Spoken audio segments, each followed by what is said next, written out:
কথাতেই তো আছে মানুষ অভ্যাসের দাস। এই যে নেট ছাড়া কি সুন্দর দিব্যি ভালোই দিনগুলো চলছে, কিন্তু আমরা তো অনেক সময় ভাবি যে নেট ছাড়া হয়তো বা দুনিয়াটা অচল হয়ে যাবে কিংবা আমরা এক মুহূর্তই থাকতে পারবে না। এরকম ধারণাটা একদমই যে ভুল সেইটাই প্রমাণিত হয়ে গেল। Hello everyone, welcome back to my channel and beautiful my blog. কাস্টমারকে একটা হরলিক্স দিতে গিয়ে সঙ্গে আরেকটা পাতা ছিঁড়ে যায়, যার জন্য বাবা কিন্তু হরলিক্সটা দিয়ে বললো যে আমাকে খেয়ে নিতে। তারপরে একটু গুলে দুষ্ট বুড়া আর আমি মিলে খেয়ে নিলাম। আমার ছোট্ট দুষ্ট বুড়ার জন্য কিন্তু এই ছোট্ট কিউট গ্লাসটা নামিয়ে ফেলেছি। আর এই যে ডালের বড়ি ভেজে নিয়েছি, কে কে চিনো অবশ্যই কিন্তু কমেন্ট করে জানাবে, আর খেতে কি রকম অবশ্যই বলবে। আমার কাছে তো খেতে প্রচুর দারুণ লাগে। এইগুলো দিয়ে সবজি রান্না করব, ভেজে তুলেছি। আর এই যে দিদা সবজি কুটে দিয়েছে, এইগুলো ছিল উস্তা আর আলু ভাজা করার জন্য দিয়েছে। সবকিছু রেডি থাকার কারণে কিন্তু রান্না বান্না খুব ঝটপট হয়ে যাচ্ছে। দিদা একদিকে কুটে বেছে রাখছে, অন্যদিক দিয়ে আমি চৌকাতে বসিয়ে দিচ্ছি। সবজিও কিন্তু দিদাই কুটে দিয়েছিল। সবজিটা প্রায় হয়ে গেছে। আর এই সবজির ভিতরে তখন যে ভেজে রাখা বড়িগুলো দেখিয়েছি ডালের, সেই বড়িগুলো দিয়েই রান্না করা হবে। এই তরকারিটাতে যখন ডালের বড়ি দিয়ে রান্না করা হয় তখন দুষ্ট বুড়ার বাবার কিন্তু খুব পছন্দের একটা তরকারি বলতে পারো। ভাত রান্না হয়ে গেছে সবজি রান্নার আগে। আমার দিদা শাশুড়ির হাতের বানানো ডালের বড়ি, এইগুলো মাছের ডালের বড়ি বলে থাকে। আর সবজিতে কিন্তু ডালের বড়ি দেওয়া হয়ে গেছে। যখন দিদাটা আসে তখন তো ডালের বড়ি সঙ্গে করে নিয়ে আসবে, আর যদি কারো সঙ্গে পারে তাহলে তো পাঠিয়েই দেয়। ভাত রান্নার জন্য যখন চৌকাতে জল দিয়েছিলাম, সেই জল দিয়ে আজকে রুটির গায়ে করে নিয়েছি। বাবা আর দাদুর জন্য রুটি বানানো হবে। দিদা ওইখানটাতে বসে কিন্তু এখনো কোটা বাছা করেই যাচ্ছে। কলার মোচা পলে দিয়েছে ঝিরিঝিরি করে, কালো জিরা পুরন দিয়ে কাঁচামরিচ ছিঁড়ে এগুলোকে ভাজা হবে। আর অনেকেই তো অনেক রকম ভাবে খায়, কেউ ভাজা খায়, কখনো বা বড়া করে রসা রান্না করে খায়, কখনো বা ঘন্ট রান্না করে খাওয়া হয়। আর এইদিকে বসে দিদা পাট শাকগুলো বেছে নিচ্ছিল। দিদারা আবার বৃহস্পতিবারে নিরামিষ খায়, যার জন্য কিন্তু নিরামিষ রান্না বান্না করা হচ্ছে তাদের জন্য।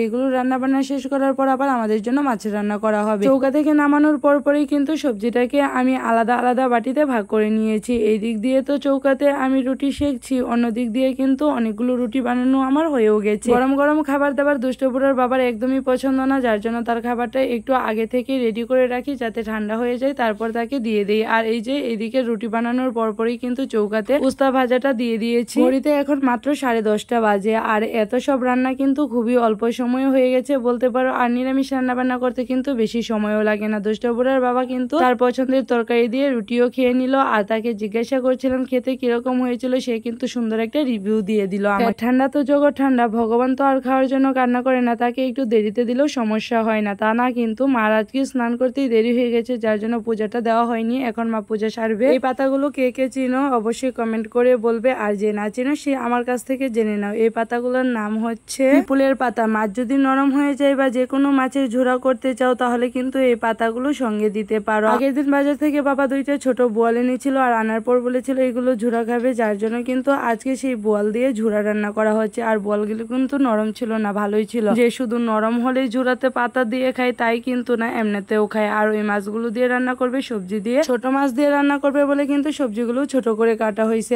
আর ছোট মাছের চড়চড়ি বসিয়ে দিয়েছে চৌকাতে। তখন আমি আবার ভাত খাচ্ছিলাম, যার জন্য মাই মাছগুলো রান্না করে ফেলতেছিল। মার হাতের এই ছোট মাছের তরকারি কিন্তু খেতে অনেক টেস্টি হয়। আমি আরো একটা ব্লগেও বলেছিলাম। নিরামিষ রান্না শেষ করার পরেই কিন্তু চৌকাতে মাছ বসিয়ে দিয়েছে। আর এই ছোট মাছগুলো সবসময় যদি মেখে জেখে রান্না করা হয় মশলা দিয়ে, তাহলে কিন্তু খেতে ভালো লাগে। ভেজে ভেজে রান্না করলে কিন্তু কাটা হয়ে যায়, যার জন্য কখনো ভেজে এগুলো রান্না করে না। আর এখন যে সিজন, মানে কিছুদিন আগে তো খুব পরিমাণে বৃষ্টি হয়েছিল, এখন আবার বৃষ্টিটা কম, খুব পরিমাণে রৌদ্র উঠছে। আর এই রৌদ্রের তাপেই কিন্তু চারদিকে যে জল জমেছিল সেই জলগুলো শুকিয়ে যাচ্ছে। আর শুকিয়ে যাওয়ার ফলে কিন্তু এখন মাছের কোনো ছোট বিকল্পই নেই, যার জন্য প্রতিদিনই ছোট মাছ প্রচুর পরিমাণে বাবা রাখে, দোকানের সামনে দিয়ে নিয়ে যায় বলে। তখন তো তোমাদেরকে পিপুলের পাতা দেখিয়েছি। আর এইখানটাতেই কিন্তু বিছিয়ে রয়েছে আমাদের পিপুলের গাছগুলো। আর এইখানটাতে এখন আসার কারণ হলো মা বলেছিল পিপুলের পাতার সঙ্গে লেবু পাতা নিতে। আমার লেবু পাতা নিতে মনে ছিল না, যার জন্য এখন চলে এসেছি আবার লেবু পাতা তুলতে। আজ ফার্স্ট টাইম আমি এই বোয়াল মাছের ঝোড়া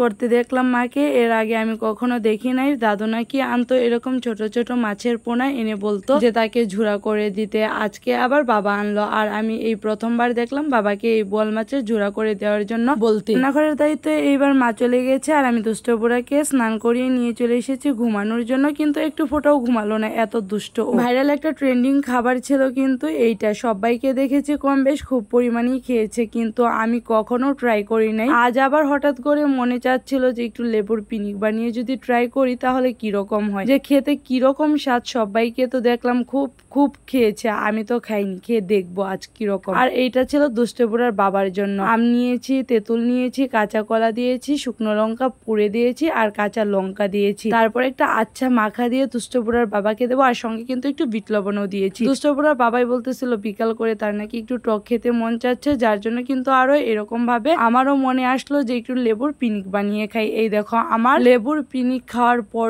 রিয়াকশন, মুখটা আর মুখের জায়গায় রইলো না, একদম গলা শুদ্ধ আমার তিতে হয়ে গেছে। এত একটা বাজে খাবার যা প্রথমবার খাওয়ার পর আমার দ্বিতীয়বার খাওয়ার কোনো ফিলিংসই রাখলো না। দুষ্টু বুড়ার বাবাও তো বলতেছিল ধ্যাত কি খাইছো, একদম গলা মোলা সব তিতা হয়ে গেছে, কিন্তু এই টকটা খাওয়ার পর গিয়ে একটু একটু করে তিতাটা কাটতে শুরু করলো। আর এইটা একদম আঙুল চেটে খাওয়ার মতোই টক হয়েছিল। আর দুষ্টু বুড়ার বাবার কিন্তু এরকম টকই খুবই পছন্দ। যখন কাজের চাপে থাকে তখন কিন্তু দুষ্টু বুড়ার বাবা কখনো বলে না এটা ওটা খাওয়ার জন্য। যখন একটু বসে শুয়ে থাকবে বাসাতে তখনই তার এই সমস্ত ইচ্ছে জাগে। আর এদিকে কিন্তু টক মাখা একটু দিদাকেও একটু ট্রাই করতে দিয়েছিলাম, লেবুর পিনিক আর দেয়নি। আমি খাওয়ার পরে বুঝেছি যা অন্যর মুখে কতটুকু আর রুচি বা লাগবে। দিদা এদিকে বসে পরিষ্কার করেছিল। পরের দিন সোমবার, আর ভোলানাথের মাথায় আমরা জল দেব। এই দিক দিয়ে দেখো এখন আবার অল্প অল্প করে দেখা যাচ্ছে বৃষ্টি নামতে শুরু করে দিয়েছে। বৃষ্টির ফোঁটাগুলো যেই না একটু একটু করে আমার গায়ে পড়তেছিল, অমনি আমার ভিতরে অন্যরকম একটা ভাব হচ্ছিল, যার জন্য আর ক্যামেরাটা ওই দিক এদিক না করে নিজের দিকেই ঘুরিয়ে নিলাম। দুষ্টু বুড়ার জন্য কোনো কিছু আমার আর গোছগাছ থাকেই না। সেলফের যত কাপড় ছিল ওর সবগুলোই কিন্তু নামিয়ে একদম লান্ডির দোকান দিয়ে নিয়েছে। না আছে এখন যোগাযোগ ব্যবস্থা সেই রকম ভালো, না আছে পরিবেশের অবস্থা ভালো, না আছে নেটওয়ার্ক, যার জন্য কিন্তু সবাইকে নিয়ে সময়টা বেশ ভালোই কেটে যাচ্ছে আড্ডায় আর খাওয়া দাওয়াতে। নেটওয়ার্ক না থাকাতে কিন্তু এই বুবা জিনিসটা মনে হয় প্রাণ ফিরে পেল। এইটা তো দিকে তাকিয়েই দেখতাম না, একদম অচল মাল হিসেবেই ধরা হয়েছিল। সবাই মিলে এখন এইটার দিকেই তাকিয়ে তাকিয়ে সময় কাটাচ্ছি। নেটওয়ার্ক না থাকাতে কিন্তু দেখা যায় যে এখন পরিবারের সব সদস্যরা যখন একসঙ্গে বসে গল্প করা হয় সেই গল্পগুলো একটা অন্যরকম আকর্ষণ দিয়ে শোনা যায়। আর যখন নেটওয়ার্ক থাকে তখন মনে হয় গল্পের ফাঁকে ফাঁকে ফোনের দিকে নজরটা বেশি থাকে। আর নেটওয়ার্ক নেই বলে তো কোনো সমস্যা হচ্ছে না, সময়গুলো কিন্তু দিব্যি ভালো যাচ্ছে। আপাতত এইটুকুনি বুঝে গেছি যে অ্যান্ড্রয়েড সেট যদি নেটওয়ার্ক না থাকে এর কোনো মূল্যই নাই। দুষ্ট বুড়ার জন্য রাত্র করে একটু নুডলস বানিয়েছি আর আমাদের জন্য ভাত চড়িয়েছি চৌকাতে। গৃহবন্দী জীবন নেটওয়ার্ক ছাড়া বেশ কিন্তু ভালোই দিনকাল চলে যাচ্ছে। তোমাদের দিনটা কিরকম গেল অবশ্যই কমেন্ট করে জানাবে। কিন্তু ধন্যবাদ সবাইকে আমার পুরো ব্লগটা দেখার জন্য।